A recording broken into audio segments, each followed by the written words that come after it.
Wag na, Ninong. Busog na ako pag nakausap na kita. Saya na ako, Ninong. Ano? Sa loob ng kotse.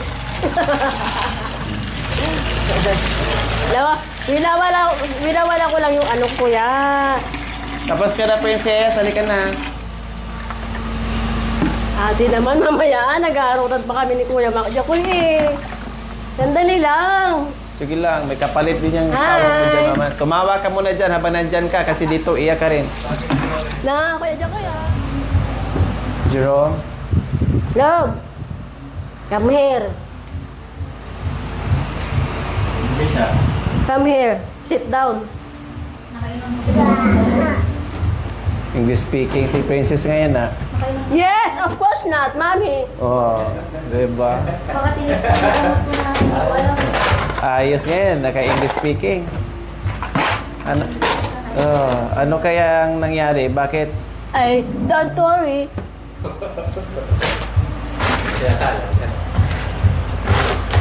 Ay, because hindi ko alam, Mami, kung ano nangyari. Halika dito para malaman mo kung ano nangyari. Dito na, mag-usap na tayo para malaman mo. Elena, pasaya lang ako ni Kuya Jacoy. Hi, Kuya. So, napasaya ka ni Jacoy. Nandiyan si Makoy. Napasaya ka ni Jacoy. So, ibig sabihin kami, namomblema ka sa amin. Ganon? Namomblema ka sa amin, doon ka kay Makoy, ay kay Jacoy sumaya. Hindi po, hindi naman siya ganun. Kasi kung nagbigay kami ng problema ni Ate Marie Chris, uwi na tayo, Ate Marie Chris. Kasi sabi niya, narinig ko kanina, tumatawa daw siya. Buti pa daw, pinapatawa siya ni Jacoy. Dito sa ating kasi, Tumatawa si Kuya Makoy. paiyak, kumbaga. Pinapasayaw mo ako sabi ko. Oo. Dito, hindi. Pinapaiyak siya. Talagang oras na napaiyakin na naman natin mga kabayan. Dahil prangkahan to eh. Prangkahan, ha? Prangkahan tayo. So, ngayon, princess. Umpisa na naman kayo sa mukha mo. Kanina, ang sarap-sarap ng tawa mo. Ngayon, umpisa ka na naman sa mukha mo, nakabusango ka kasi alam mo Mami, ano lang gusto mo kasi yung mukha ko. na Pero ganyan talaga yung mukha ko. Ano ba ba gusto mo sa mukha ko? Mukha ni Jollibee? hindi. Kahit ganyan ang mukha Ganyan? mo, huwag mo lang pakitaan ng Ay, bagay sa'yo. di ba? Oh. Wala na silang pinagkaiba ni Nanay Ansing. Oh, di ba? Sinong nanay Ansing? Ha? Yung nanay doon sa atin. Sino? Sa Nanay Ansing. Sino yun? Sino yun? Basta si Nanay Ansing. Alam mo na yun. Oo, basta si Nanay Ansing. Wala naman akong kilalang Ansing dito. Meron, kasi wala ka hindi na kasi Kasi hindi ko nakatira doon. Nakita ko kahapon. Kausap ko. Si Nanay Ansing. Sinong nanay Ansing doon? Ay, hindi mo nakilala kasi bago nga lang tumira dyan. Ganyan din ang style. Saan? Doon sa atin nga. Bago dyan. Kapitbahay nyo Baka si ngayon. Lola Rose. Hindi sa Nanay Ansing yun. Wala akong kilalang Ansing. Mga ilang linggo na siya dyan? Dalawa? Ay, sorry, no? because ay, hindi ko amo. Nagka-amnesia yata ako. Oo, si Nanay Ansing. Kuya Jacoy, balik mo nga yung isip mo. Hindi ko maisip. Ganyan din si Nanay Ansing. Okay, so ang pag-usapan natin ngayon, princess, kasi dito nadismaya ang ating sponsor at mga viewers natin sa ginagawa mo. Pati si ate mo, ako, sponsor, viewers, lahat. Princess, Ha? kay Jerome, meron din nakitaan. Si Princess mo na unahin ko. Princess, yung bang ugali mo, napag-usapan na namin at naitanong ko yan ni Ate Marie Chris. Talagang ang ugali mo, nung bata ka pa, talagang supladita ka na. Ganyan na talaga ang ugali mo. No, mula nung bata ka. Kahit nung sa tatay mo, talagang sumasagot-sagot ka nung bata pa at minsan napapalo ka ng ate mo dahil nga sa pagiging sa pagiging pabalang na sagot, yung pagiging supladita mo, and then yung mata mo irat-irat, yung ano mo, yung mukha mo, yung nguso mo, talagang noon pa yan, bata ka pa hanggang yung nadadala mo. So, yung ugali, princess, matutunan mo yan. Kung ano yung mali mo ngayon na sinasabi namin, na pinupuna namin, na nakikita namin, baguhin mo na. ganito pala. Ang akala ko normal lang para sa akin. Ang akala ko ay okay lang para sa akin, pero hindi pala maganda. Hindi pala magandang asal. So, yun ang baguhin mo, Princess. Willing mo bang baguhin, Princess? Opo. Willing mong baguhin yung ganyang attitude mo, yung ganyang asal mo. Siyempre, pag ganyang asal mo, wala kang respeto, no, hindi maganda, hindi baling mahirap ang buhay, basta wala kang taong kagalit, o wala kang taong kaaway, wala kang taong maiinis sa'yo. O kahit mahirap ang buhay, basta may respeto ka sa kapwa, maganda pa din. Diba? Yung marunong kang rumispeto. Then, yung lahat ng pinakita mo sa akin, kahit nung unang bago kami dito, siguro mga 3 araw o 3 balik namin dito, nakita na ganun ang attitude mo, napapansin ko. Pero, binigyan kita ng chance. Hindi ako sumarinder ka agad. Dahil kako, lalo na nakita ko yung anak mo, na kawawa yung sitwasyon dito, kawawa, masipag naman yung asawa mo, kawawa yung buhay nyo. Kaya binigyan kita ng chance, hindi ako, kumbaga, nagbulag-bulagan ako doon sa nakikita ko sa'yo, na napapansin ko sa mga mata mo, at saka yung pag-irat-irat mo. Binabaliwala ko yon, saka gustuhan ko na magbuko yung tulong ko para sa inyo. Diba? At saka, katulad nito, pag dumarating kami kanina, pwede ka naman pala, narinig ko, nasasakyan ako, nandyan sila ni mami mo. Di ba, tama ba ako? Yung narinig ko, nandyan si mami mo, tinuro mo. Pero, yun nga lang, yung pagbaba namin, nakatingin ka lang, pasok kayo, ate. Nandyan ka pala, Ate Marie Chris. Siyempre, batuin mo, Tapos, nandito na kami ni Ate Marie Chris sa... Nakapasok na kami sa gate, hindi ka malang, tuloy kayo, Ate Marie Chris, tuloy kayo, ate. Tumalikod ka lang, umakit ka dito, tumalikod. Hindi ganun ang pag-uugali. May bisita ka, kami man, or hindi, or iba, ang pagtrato mo, ang pagtanggap ng bisita, kailangan maayos. Para, tuloy kayo, halik kayo, pasok kayo, upo kayo. Yun ang tama. Sorry na, ate. Sa susunod, alam ko na, ate. Ha? Sorry na. Sorry na sa inyo. Sa susunod, alam ko na ang gagawin ko. Maganda, kasi ina-apply mo para mapabuti yung pag-uugali mo. Ate, sorry na sa inyo. Hindi ko na ulitin. Nagbabago na, ate. Sorry na sa inyo. Pero masaya kami, masaya kami na kaming lahat na marinig namin na magbabago ka at tanggap mo yung pagkakamali mo. Masaya kami noon. Kasi willing ka sa sarili mo na magbago ka. Hindi yung pagsabihan ka na maano ka, magalit ka, or magtampo. Mas maganda yung sasagot mo, pasensya na ate, baguhin ko na yung ugali ko, magbabago na ako, hindi ko na ulitin. Maganda yung ganun. O pati ikaw, Jerome, may napapansin din ako sa'yo. Nung bago kami dito, kahit sa ate yun, nakikita, mami, malayo pala, mami, ate, nandyan ka pala. Buhat nung ngayon na nangyari na pagsabihan kayo, hindi na kayo, wala na kayong nihoniha pag dumarating ako dito. Ano naman ako sinasabing ate lang. Hindi, ibig ko sabihin kay Princess saka ikaw. Hindi.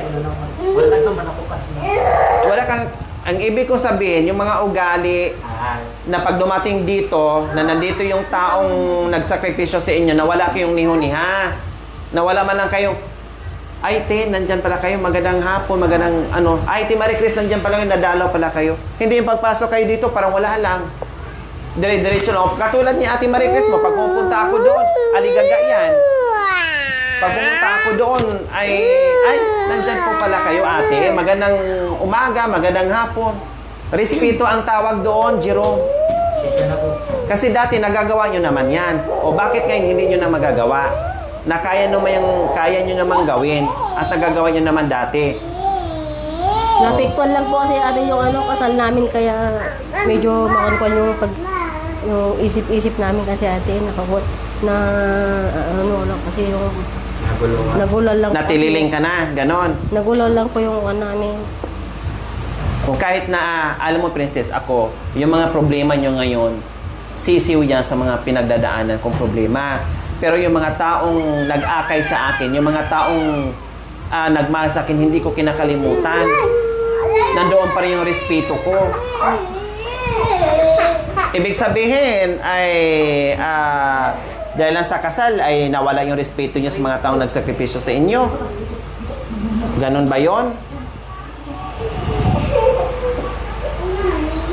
Yan ang kinaayawan ng mga sponsor, ng mga viewers natin, yung ugali. Tapos pagsabihan, namamaktol, nagwo-walk out, nakabusangot, parang galit pa. Kayo na nga yung inaakay pataas, kayo pang magagalit. Princess, anong mamasasabi mo doon sa mga sinasabi ko ngayon tungkol sa ugali mo? Anong gagawin mo? Na mabago ang pagtingin ng mga viewers natin at sponsor.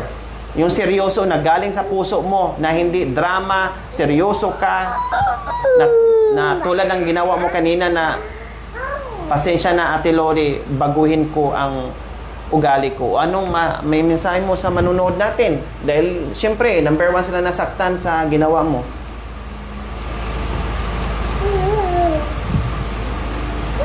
Sorry na po sa inyo sa lahat ng mga sponsor sa na nagawa ko. Patawarin niyo po ako. Magbabago na po ako sa aking mga kasalanan na nagawa ko sa inyo. Kung ano man yung pagkukulang ko sa inyo, hindi ko na po ulitin. Magbabago na po ako. Yun lamang po, thank you. Pati po kay Ate Lori. Magbabago na ako, ate, hindi ko na ulitin. Hindi po tulad ng dati nung una. Niyayakap po kayo.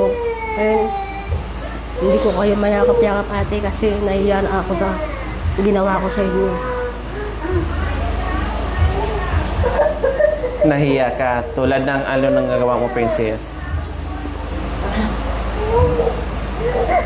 Bakit nahiya ka? Ano nagagawa mo, Princess? Bakit nahiya ka? Ano yung titi mo doon? Nandun.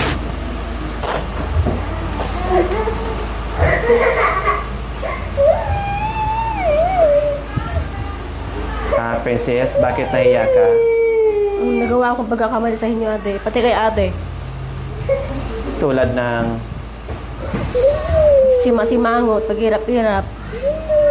Tapos kung ate, yung dahil sa gasol, doon na po nangyari ang lahat-lahat. Nadami ang tricycle, tubig, kuryente, nandun na po lahat-lahat. Sorry po sa inyo. Kaya hindi kita mayakap-yakap, ate, naiiyak ako sa'yo. Gusto man kita yakapin kanina, naiiyak ako sa ginawa ko sa inyo.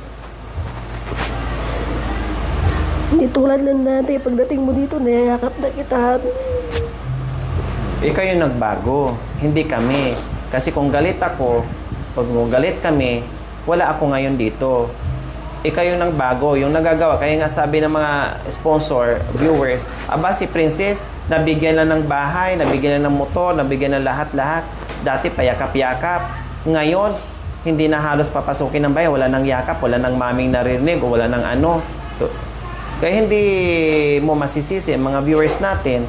Kasi ngayon, na-realize mo na ikaw, nahiya ka nang lumapit sa akin kasi nung unang punta ko dito na hindi mo na nagagawa. O pati ngayon, nakukonsensya ka na sa ginawa mo. Tama ba yung ginawa mo? Ha, Princess? Hindi po. O di ba? Ngayon na-realize mo na. Maganda yung ganun. At least ikaw mismo sa sarili mo na alam na gagaling mismo sa bibig mo. Na hindi lang kami ang nagsasabi. Dumating din yung time na pag-isip-isipan mo, na-realize mo, ay tama pala. Hindi pala tama ang ginawa ko.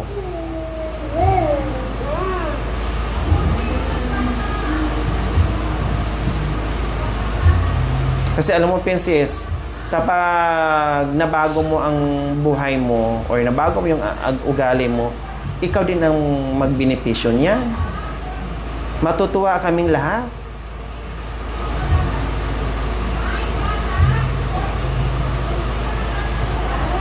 Saka huwag mong kalimutan yung mga taong nandyan palagi sa tabi mo, yung ate mo. Dahil yan, ang haba-haba ng panahon, buhatong maliit ka.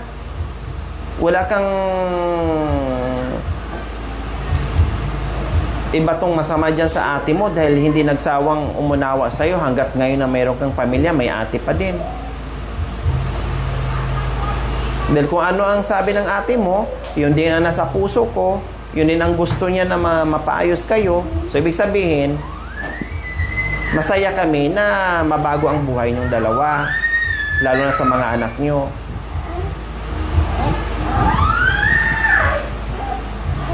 Kasi nagalit ka kasi, Princess, na nalaman mo na hindi natuloy yung kasal kaya naging ganyan ang attitude mo. Opo.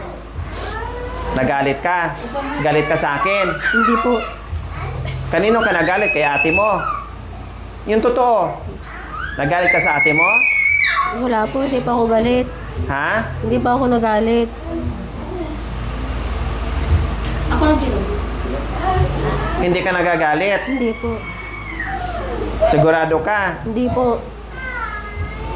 O bakit yan ang pakikitungo mo sa amin? Na irat-iratan at kinakausap, hindi inaharap. Kung hindi ka galit sa amin. Ha? Kung hindi ka galit sa amin, bakit ganyan ang pakikitungo mo? Na kabastusan kung hindi ka galit.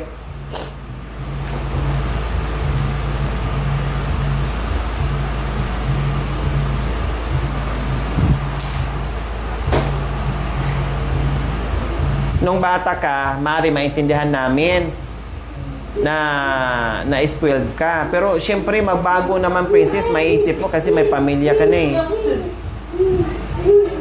May mga anak ka na. Eh, hindi naman pwede kung anong ugali mo nung kabataan hanggang ngayon, dalhin mo rin. Siyempre, maiisip mo, magmamatured ka na. Ano bang pinoproblema mo, Princess? Bakit ganyan ang attitude mo? Meron ka bang iniisip? Pinoproblema? Bakit naging ganyan yung attitude mo? Ayos naman ang pagsasama nyo ni Jerome. Ha? Princess, Oh. ayos naman ang pagsasama nyo ni Jerome. Opo. Oh, okay naman pala. Wala kang problema na sa pamilya mo. Problema po yan ate, yung Ano? kasal namin. Ayun lang ang pinoproblema ang kasal. Paano? Pinakitaan tayo na hindi maganda. Alam nyo naman, Princess, Jerome, ako ang nagtulak sa inyo na ikasal kayo. Ako nagpursige na itulak kayo na magpakasal at mag-aasikaso sa papilis. Sino bang nagpursige na magpakasal? Oh. Saka yung ate nyo. Ayun lang Ginagad po. kayo. Ha? Kayo po nagsabi sa amin na ipakasal Oo, kami. oo nga. Tapos tapos na po yung mga papel, saka na lang po umatras na. Hindi ako umatras. Kayo ang nagpakita ng hindi maganda. Bakit aatras ako? Gagastos ako tapos aatras?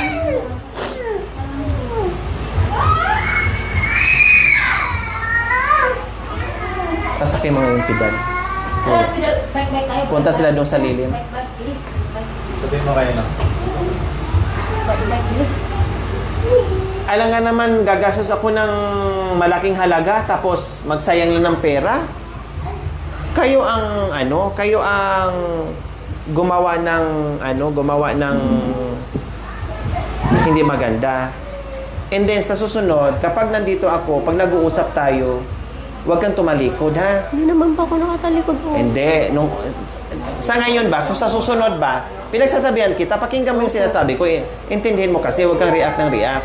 Sa susunod, pag nandito ako, kung ano yung pag-uusapan natin, huwag mo akong talikuran, huwag mo akong yukuan, tapos pag nag-usap tayong tatlo, huwag mong kalabitin si Jerome at ginaganyan mo sa tinatadyak-tadyakan mo, hayaan mo siyang sumagot sa akin. Kung totoo yung sinasabi niya, walang problema. Mas okay nga yung totoo eh, kasi yung may tinatago eh. Kasi pag nalalaman ko din, wala, magagalit ako lalo. Kasi ang pangit, makikita sa kamera o kahit hindi makikita sa kamera, hindi maganda na yung kapag kinakausap mo si Jerome, kinakalabit-kalabit mo si Jerome, ginaganyan mo ng hindi maganda. Kahit magsalita si Jerome ng totoo, hayaan mo. Basta totoo na hindi sinungaling. Hindi nagsisinungaling.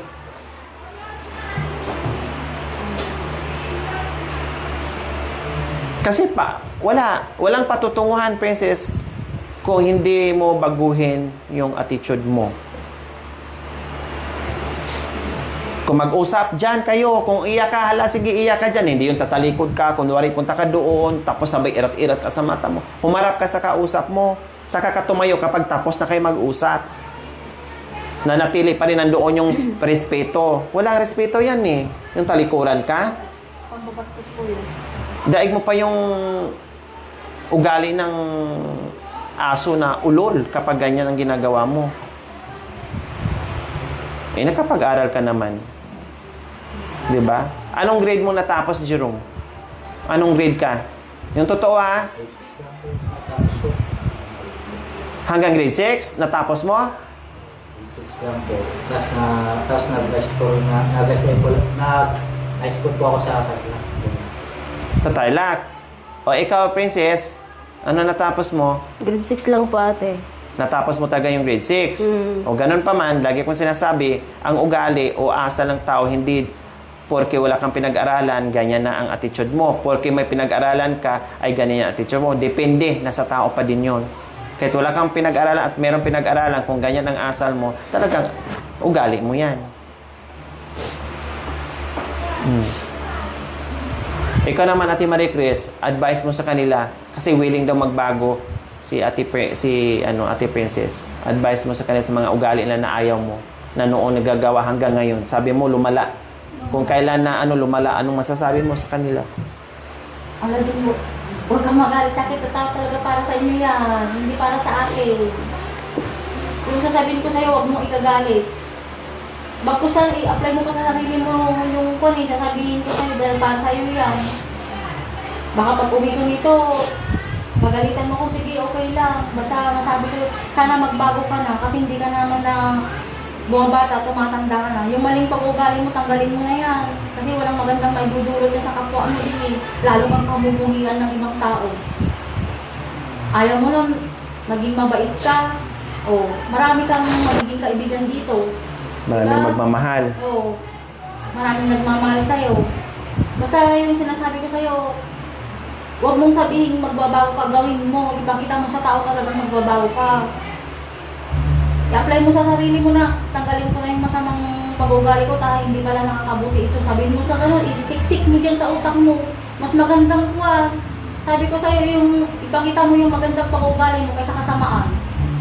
Ang dami mong magiging kaibigan. Di mo ba napapansin dito sa inyo? Ha? Napapansin mo, Jerome? Wala siya masyadong kaibigan. Hindi naman ako lumalabas ng bahay. Alam mo rumor ito lang sa doon ka kaibigan. Ay ko kwento magputi marites. Ko kaya ito to lang unog baray no ay badak dagi barkada. Tumwara. Kaya nga. Tadi kalma may to jubis friend ko. Da barkada na so. Ado mabarkada na to. Ado barkada to. Kahit lang yung margan. At saka kahapon pumunta yung best friend yung kaibigan ko. Ibig sabihin ni ate niyo, kahit hindi yung mga kapitbahay, ang ibig sabihin ni ate nyo na nanatili pa rin yung pagiging mabuting asal na kahit hindi ka magpupunta sa mga kapitbahay mo, at least alam nila ay maganda ang pag-uugali ng kapitbahay na yan. Pagdating ng panahon, mayroong kang sakluluhan at mayroong magtatanggol sa iyo dahil alam na mabuti ka. Ay niya kasi lumalabas ito kasi.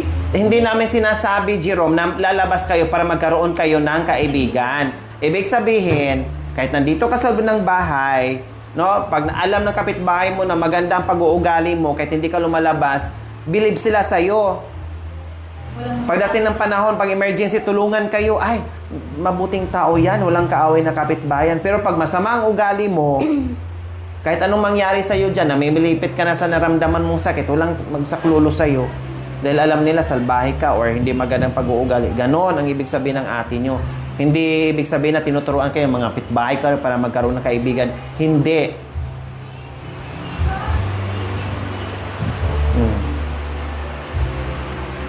Tama nga naman yung ginagawa niya na hindi ka ng kapitbahay para walang kaaway. Opo, dito lang ako Walang sa loob ng bahay. chismis.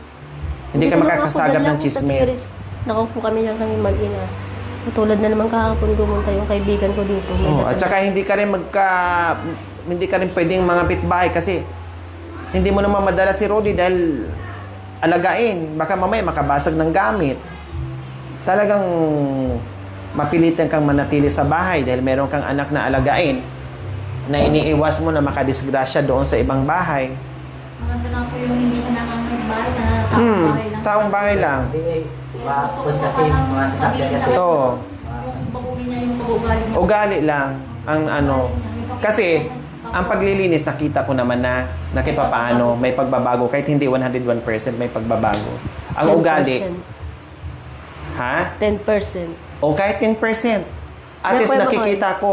Kasi ito, alam mo princess, walang dahilan na magiging dugyot ang bahay mo kasi madaling linisin ang bahay mo. Opo. Hindi katulad dati. Opo. Dahil inalis ko na.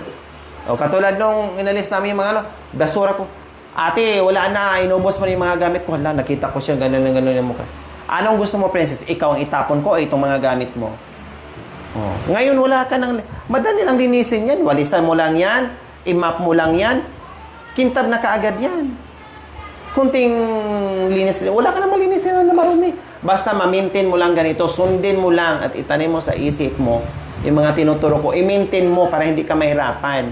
Kasi pag once na umpisahan mo na, hindi mo na naman nalinis yan at napabayaan mo, tamarin ka na naman, magiging dugyot naman ang bahay mo. Mabutan ko na naman dito, puro basura, itapon ko na naman lahat ng gamit mo. Pero mo, natutunan mo naman eh. Nagagawa mo naman, nasusunod mo naman. Eh, gano'n yung ugali mo. Kung ayaw mo, may... Oh. Tinan mo, wala kang maraming dahilan sa paglilinis kundi nagagampanan mo. Oh, pero kung ugali mo ay ayaw mong baguhin, kung talagang ganyan, wala kang magagawa. Kasi ayaw mong baguhin. Anong naidulot sa ugali mo ngayon? Anong nadamay? Ikaw na mismo ang nagsabi. Anong naidulot sa ugali mong pinakita mo? Anong nadamay? Princess? Pagsisimangot. Oh, hindi nga. Anong nadamay doon? Nadamay yung mga ano-ano na hindi natuloy. Ha? Kasal. Oh. Gusto ko lang matuloy. Mabisbasan ng 2 bata. Umaasa pa naman ako sa wala. Paano ka magka-boyfriend? Paano ka kasi? Kaya nga lagi ko sinasabi sa'yo, tuwing punta namin dito, tinitinan ka ng mga viewers at sponsors kung may nabago sa ugali mo. At hindi ka po nagkulang, sige remind sa'yo, pero paulit-ulit mo pa rin ginagawa. Oh, ngayon, na-realize mo na at gusto mo nang baguhin. Umasa ka sa kasal na tuloy naman talaga at gumastos naman talaga ako dyan. Kaya nga pinaasikaso ko sa'yo, naon siya dahil yan sa kagagawan mo.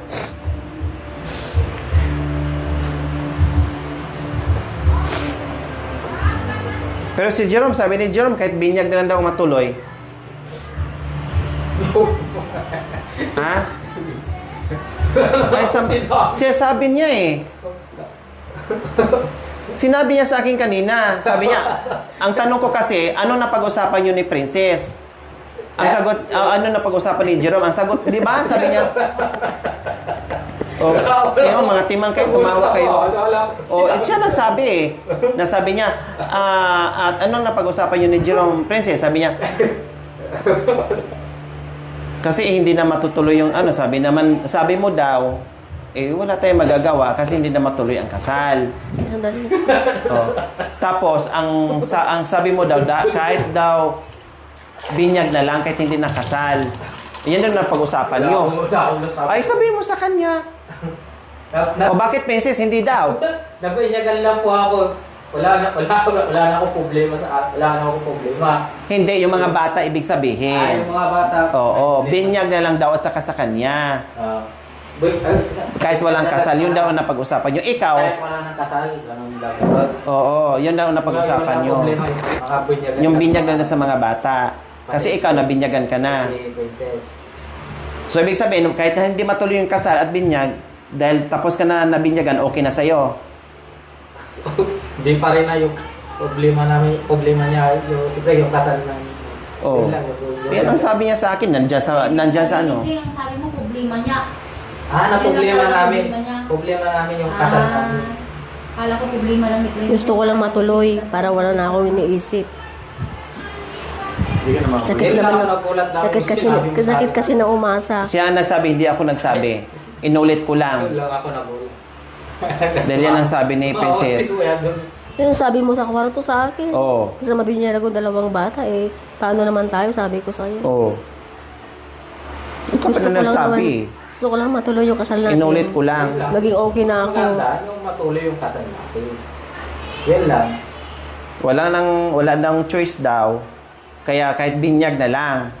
Oh. Pwede naman po yun. Yung mabunyagan yung mga bata, pati yung siya. Matuloy na yung kasal namin, okay na ako. Ibalik ko yung dating ano ko. Yung dating nakita ni Ate Lori na ano gali ko. Ituloy ang kasal, ibalik mo yung hindi mo ugali mo na yan eh. Kumbaga ang ibig mo sabihin, ikasal kayo pero baguhin mo yung ugali mo. Oo nga po. Oh, yun ibig sabihin Yun naman hindi po ang ibalik. sinabi ko. Kasi may attitude ka na noon pa. Kumbaga, sana Ano po matuloy ba ang tuloy? kasal at pilitin mo baguhin mo ang sarili mo. At yung respeto mo sa tao na nagsakripisyo sa inyo. Yun. Kaya ipakita niya kung talagang Oo. At ipakita mo ngayon na na-realize mo na ikaw na mismo nagsabi dahil sa pag-uugali mo, ganyan ang nangyari. Ngayon pa lang, baguhin mo na. Ipakita mo na ngayon pa lang. Paano maniniwala yung mga viewers na kung Papatawa din si Kuya. Kaya, Si Kuya kasi. paano maniniwala sa yung mga viewers kung hindi mo pakitaan na nagbago ka? O bakit tumatawa ka, Si Jerome? Kuya kasi. Tinan mo, masaya na siya na walang kasalan o walang binyagan. Wala akong sinasabi ganyan. Ha? Wala akong- nabinyagan na. Kasi nabinyagan na siya eh. Kaya happy na siya. Kawawa kayo. Kaya nasabi niya kanina yung problema niya. Para ang kalalabasan niya, si Princess lang talaga naghahabol ng kasal. Oo. Gusto ko Pwede rin ka na bang may kasal. magpakasal kay Princess? Gusto ko rin magpakasal. Yun lang. Hindi naman natuloy. Tapos?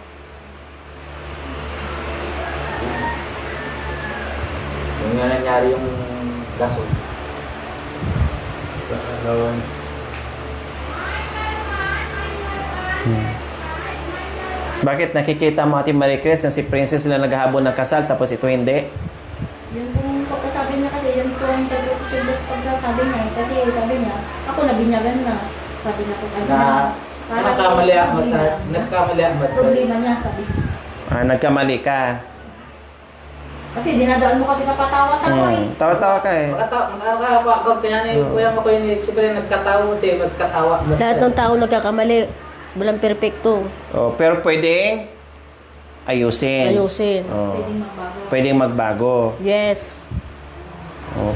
Ibig sabihin nun, second chance ang tawag doon. Opo. Pero ang second chance, paano maibigay yung second chance kung ikaw mismo sa sarili mo, kung hindi mo rin bigyan ng chance na baguhin mo? Lahat tayo nagkakamali, walang perpekto, tama. Oo nga po. Pero, baguhin mo kung ano yung pagkakamali mo para maitama mo. Ganun yun. Practicein mo. Sorry po sa inyo, nagawa kong kasalanan. Sana patuloy yung kasal namin, kawawa po yung mga bata. Kung ano man nagawa kong kasalanan kila Ate Lori, ate, sa lahat ng mga sponsor, sana po ituloy yung kasal namin. Ay hindi na po sana ako maasa. Tapos na po yung papel namin. Saka na lang po umatras.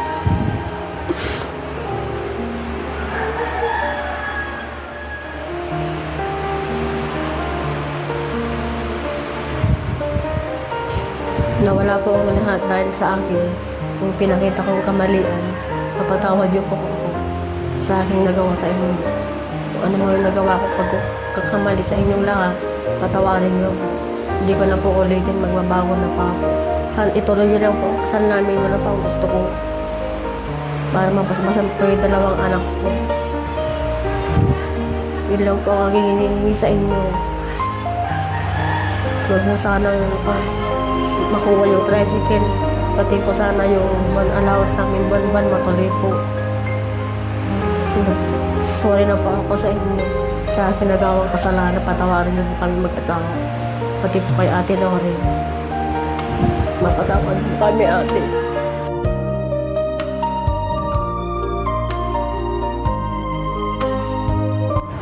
Walang problema. Sana ituloy niyo po yung kasal namin. Kung ang pagpapatawad matagal na, ginawa namin yon. Ang Diyos nga nagpapatawad, kami pa kayong tao. Hindi kami galit, gaya ng sinasabi namin na Ate Marie Chris, ikaw lang ang galit at nagpapakita ng hindi maganda. At alam ng viewers at sponsor yan at alam ng ate mo. Hindi kami galit. Nagpatawad kami, matagal na. Nagalit lang, kinalaunan wala din. O yan ang alalahanin mo at yan iisipin mo. Kaya huwag mo nang ulit-ulitin yung attitude mo na hindi maganda. Opo. Tuluyan mo nang baguhin. Opo. Sana po sa pagbalik niyo dito, mabalikan ko man lang na matuloy na yung kasal namin. Sa'yo yan manggagaling dapat. Na kapag nakitaan kita na ganyan, na nabago mo sarili mo, magagaling sa sarili mo yung balita na may tuloy or hindi. O ikaw naman, Jerome. Sana kasi natutuloy rin po yung kasal natin. Sana pati yung mga bata, nabunyagan natin. Yung mga ginawa namin kasalanan. Pasensya na rin po. Pati si ate po. Pasensya na rin. Yun lang. Sana patuloy po yung kasal natin.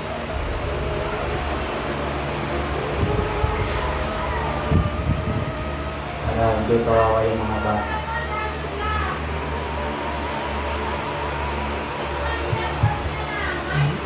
Ate Marie Chris, nakitaan mo sila na may chance na baguhin talaga. Seryoso sila sa mga sinasabi nila, Ate Marie Tapos Chris. po, ate, matuloy po sana yung allowance namin buwan-buwan. Yung kaawawa po yung mga anak namin, malaking tulong na po sa amin yun. Dapat yan ang inisip nyo noon. Hindi yung magpakita ng hindi magandang asal, na aawa pala kayo sa mga anak nyo, sa kalagayan nyo. Yan ang sinasabi ko kanina. Ganyan ang asal mo. Kung mayaman ka, sige, okay. Kung yan talaga ugali mo. Pero kung hirap sa buhay, tapos pakitaan pang hindi magandang asal, ngayon lumabas din sa bibig mo na nakakaawa ang mga anak mo, kayo. O di ba sayang? Lahat kami nang hinayang, binigay sa inyo lahat. Imbis na pakitaan nyo ng pagmamahal at magandang pag-uugali, hindi. Oh, Ate Marie Chris, ano, nakitaan mo sila? Na seryoso sa mga sinasabi nila, Ate Marie Chris? Nakikitaan ko naman po na may pagkaseryoso, pero hindi po yung opinion ko kasi hanggat hindi po nila pinapakita na pinaporsige na magbabago sila. Sana po lahat ng mga sinasabi nila, gawin po nila yun. Na hindi puro salita. Opo.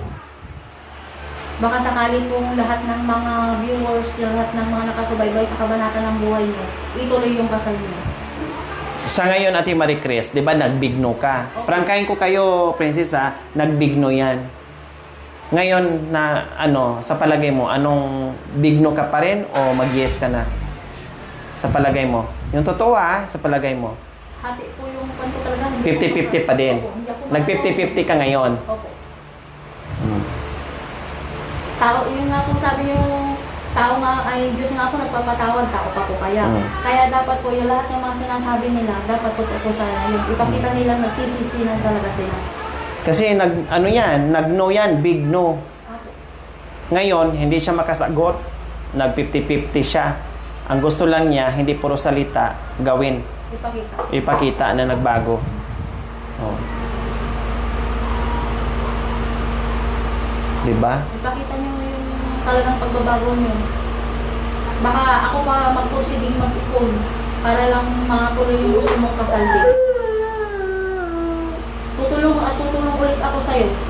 Kung hindi man matuloy ang kasal mo dahil nasa sa maling gawain o kaya maling pananalita, maling pagkilos, maling pag-ano sa mga tao. Basta ipakita mo yung sinasabi mo, huwag mo lang idaan sa salita. Ipakita mo na totoong nagsisisi ka na sa mga ginawa mo kasalanan. Lalo na kay Mama. Sana lang ang mga sinasabi mo rin totoo yun. Ipakita mo, baka ako pa mismo ang mag-ipon para matuloy lang yung kasal ninyo kung sakali mang hindi nila ipatuloy. Yun ay pinapangako ko sa'yo din. Dahil mahal kita kapatid kita. Gusto ko lagi kang masaya.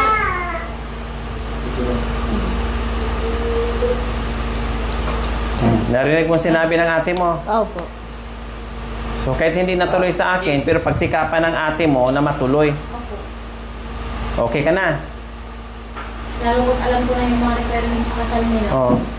So hindi ka na ngayon ang problema, hindi ka na mag-iisip ngayon kasi kahit hindi natuloy sa akin, balang araw, nandyan naman yung ate mo ay pagsikapan daw niya na matuloy. So okay ka na sa balita. Ha? Narinig mo ngayon.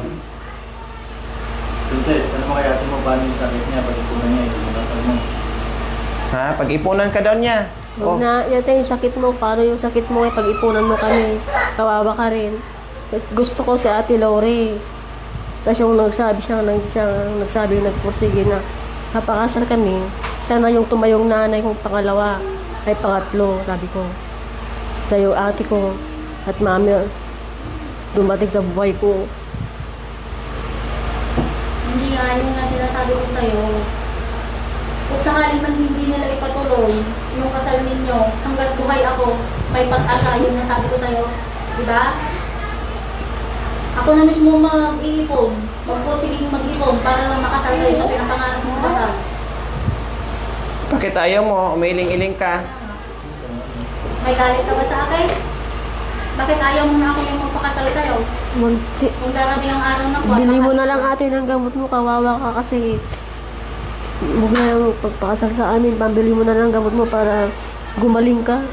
Kawawa yung mga anak mo.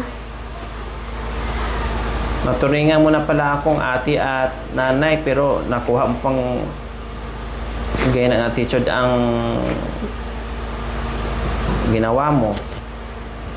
Magpasalamat nga na dumating ako sa buhay mo and then yung taong dumating sa buhay mo, gayon na naman ang ginawa niya. Diba? Pero hindi ako nagdamdam sa'yo. Pinipilit ko pa rin intindihin ka.